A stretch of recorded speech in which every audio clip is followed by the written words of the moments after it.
with OG Anunoby, and the Knicks always had prioritized bringing Anunoby back, right? They had given up RJ Barrett, they had given up Emmanuel quickly to get Anunoby in New York. And then Anunoby, he was just fantastic when he was on the floor. The record the Knicks had when he was out there. The concern, of course, is with injuries.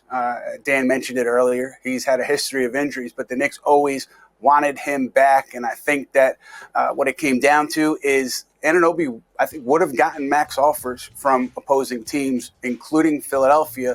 The Knicks knew that. And so they were aggressive in their offer, the $212 million overall, a big money offer, aggressive offer, not the max, but Anunoby could have made, I believe, more annually if he went to another city. So there were threats there. The Knicks knew there were threats, so they went ahead and went where they needed to go contract-wise to bring Anunoby back.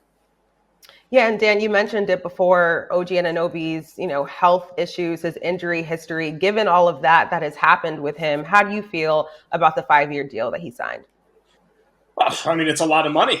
It's a lot more money than, was being tossed around initially about OG Anunoby. Remember the days when you thought maybe 4 years for 140 was going to be able to get it done for OG? Well, he just absolutely skyrocketed past that number because, that's what the market dictated, and more power to him. But if you would have asked me once upon a time, would OG Anunoby be the guy who received the richest contract in the history of the Knicks franchise? I would probably say definitely not, because, he's not exactly, even a top 10 player in franchise history, but that's the common market, and you have to kind of roll with the punches here a little bit. But, I keep coming back to the word imperative, because he is absolutely essential for this team. What the wins and losses record was when he was in the lineup here. But, health-wise, again, it seems like a broken record. We talked about it with Mitchell Robinson. I mean, 3 out of the last 4 years, you're talking about a guy who didn't play more than 50 games. And, I mean, you talk about just his absence alone. I think if he doesn't get hurt in that Indiana series, you're talking about the Knicks advancing at least to the Eastern Conference Finals. So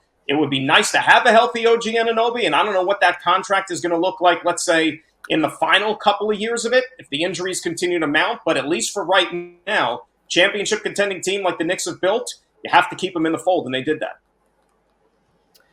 Yeah, and I think this is just like another sign of where the market is moving, just how you both were mentioned. But yeah, a huge payday for OG Anunoby. Ian, I kind of want to come to you a little bit on just these aprons and things like that. So what kind of considerations do you think that the Knicks need to make when it comes to freeing up some money to avoid getting hard capped at the first apron? Chelsea, I thought we were getting Bobby Marks for this one. He's not coming on. He didn't want to come I got out some with aprons us, in the man. kitchen, some cooking aprons I can spring out. A first one, a second one, So basically, the Knicks, their trade for Mikal Bridges, right? They are taking back more money than they're sending out, and that automatically would cap them in a certain amount of team salary, around $178 million. It's called the first apron. But the Knicks already have about, I think, 172 in committed team salary. So they can't be kept at that first apron and fill out this roster. What they need to do is add money to that Bridges deal. And that's why, we're talking about things like a Precious Achiuwa sign and trade and Alec Burks sign and trade, even a Miles McBride unlikely deal, but because they need to add salary to this trade so they can avoid that hard cap at the first apron. If they can do that, then they'll get capped at the second apron, but that's $11 million more, I think, than the first apron. So it gives them a lot more flexibility to go out and make moves. And maybe coincidentally, maybe not, it also would give them enough room to make Hartenstein their max offer, which again starts at $16.1 million.